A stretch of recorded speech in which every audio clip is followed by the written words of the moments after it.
At 10 p.m., I checked the doorbell cam and saw my neighbor standing on our porch, gently rocking an empty baby carrier. The same woman who'd spent the past week begging me to let her 17-year-old son practice fatherhood with my newborn baby. That's when I knew we had a serious problem. I'm 28, a brand new dad doing my best to keep it together on very little sleep. My wife, 27, is an absolute rock star, juggling motherhood like a pro despite recovering from a C-section that left her sore and exhausted. Our newborn son, Liam, was just 3 weeks old when this nightmare with our neighbor, a woman in her mid-40s I now call EM, entitled Mom, kicked into high gear. She lives across the street in a tidy yellow house with her 17-year-old son, TS, who she bizarrely believed was ready to play dad to our baby. We'd only met EM once when we moved into our cozy 2-bedroom home 6 months ago. It was a quiet cul-de-sac, the kind of place where kids draw chalk art on driveways and neighbors mow each other's lawns. EM showed up that first week with a loaf of banana bread, still warm from the oven, wrapped in a checkered cloth. Her smile was wide, her voice chipper as she introduced herself and TS, who hovered awkwardly behind her. She mentioned he was great with kids, which I thought was odd since we hadn't mentioned having any yet. I thanked her, figuring she was just overly friendly. When we brought Liam home from the hospital, the air was crisp with early autumn chill, and our street was lined with golden leaves. We were bleary-eyed, overwhelmed, and overjoyed, cradling our tiny bundle as we stepped out of the car. There was EM, waiting on our porch with a handmade, welcome home baby sign, glittery letters sparkling in the sunlight, and a tray of sugar-dusted cookies. It was sweet, if a bit over the top. My wife, Sarah, smiled politely, her arms full of baby gear, and I mumbled a thank you, chalking it up to small-town enthusiasm. Inside, we laughed about her eagerness, joking that she must not have much going on. The next day, EM was back. The doorbell rang 3 times before noon, each visit more intrusive. First, she asked if we needed formula, her eyes darting past me into the living room where Liam slept in his bassinet. Then she returned with a pack of diapers, insisting we might be low. By the 3rd visit, I was nursing a coffee, barely awake, when she asked if TS could come hold Liam. I froze, mid-sip. We were still in that fragile new parent phase, no visitors, no handling, just us bonding with our son. I politely declined, explaining we weren't ready for that. Her face fell, lips pursed like I'd insulted her, but she nodded and said, I understand. Her tone suggested otherwise. Over the next few days, EM became inescapable.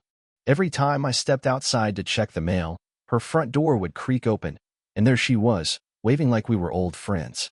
Her questions were relentless. How's the baby sleeping? Breast or bottle? Does he like swaddling? If Sarah took Liam onto the porch for fresh air, bundled in a soft blue blanket, EM would coincidentally appear, watering her already soaked flowers, launching into chatter about TS. Her comments were bizarrely fixated on him. He's so nurturing, you wouldn't believe how good he is with children. He's thinking of becoming a pediatrician, maybe even a young father someday. It would be so good for him to learn hands-on with a real baby. I'd nod, forcing a smile, but my gut churned. Sarah and I started calling her Banana Bread Lady in private, trying to laugh it off, but her persistence was unsettling. One evening, as we rocked Liam to sleep, she rang the bell again. I peeked through the blinds and saw her holding a knitted baby blanket, her eyes scanning our windows. I didn't answer. The real red flag came a week later. I was pushing Liam's stroller to the park, the autumn leaves crunching underfoot, when EM appeared beside me, matching my pace.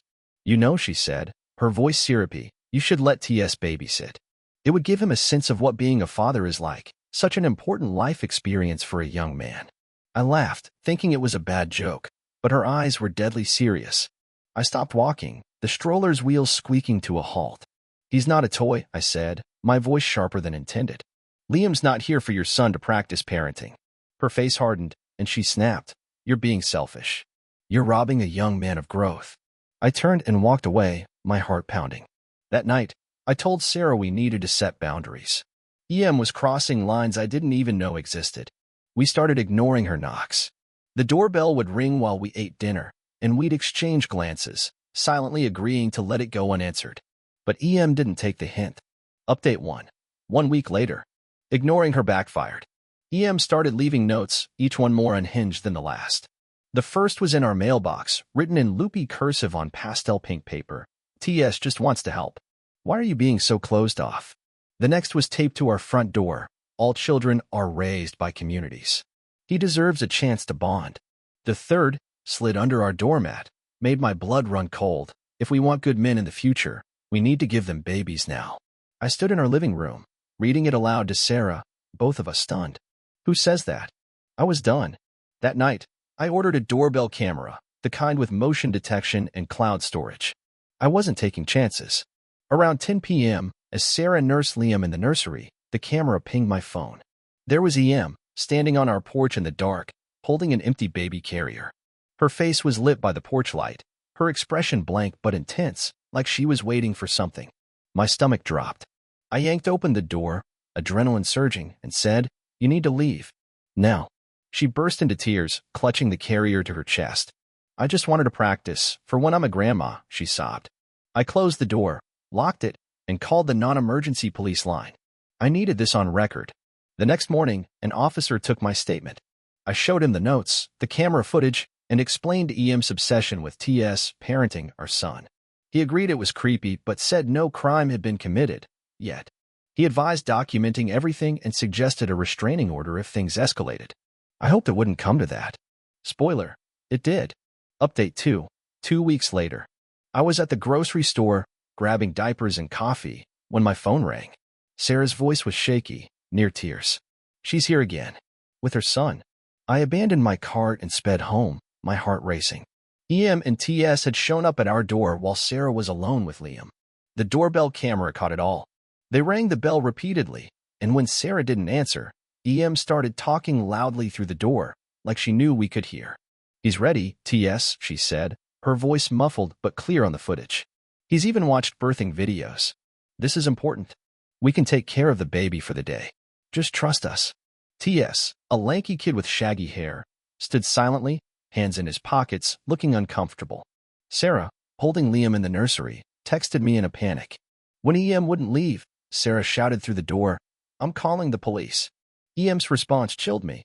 "You don't deserve that child if you're going to be so selfish with him." I got home just as the police arrived. EM tried to spin it, claiming she was checking on a neighbor because she heard a baby crying. The officers weren't buying it. We showed them the camera footage, the creepy notes, and recounted her obsession with TS parenting Liam. They escorted EM and TS home, warning them to stay away. We filed for a temporary restraining order the next day, our hands shaking as we signed the paperwork. Sarah barely slept that night, jumping at every sound, and I felt helpless watching her anxiety spike. Final update, 1 month later. The restraining order hearing was surreal. EM showed up in a navy blazer, clutching a thick binder stuffed with papers.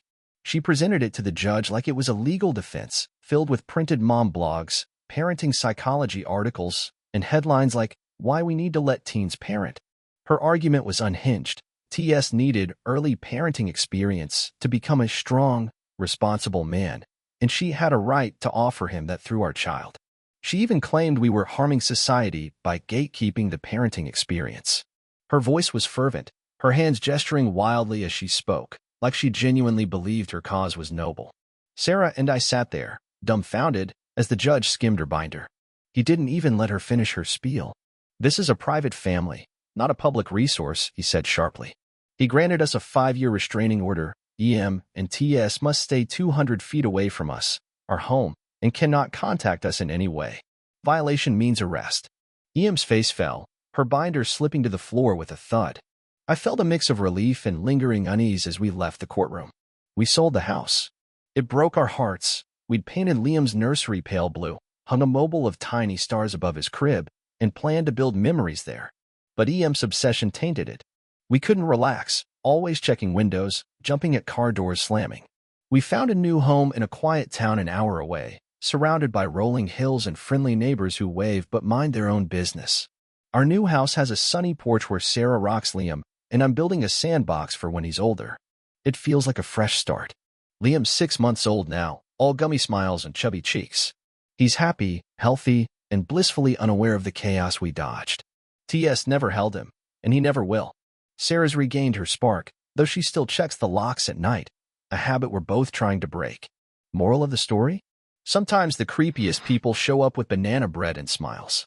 Trust your instincts, lock your doors, and don't let anyone guilt you into sharing your kid.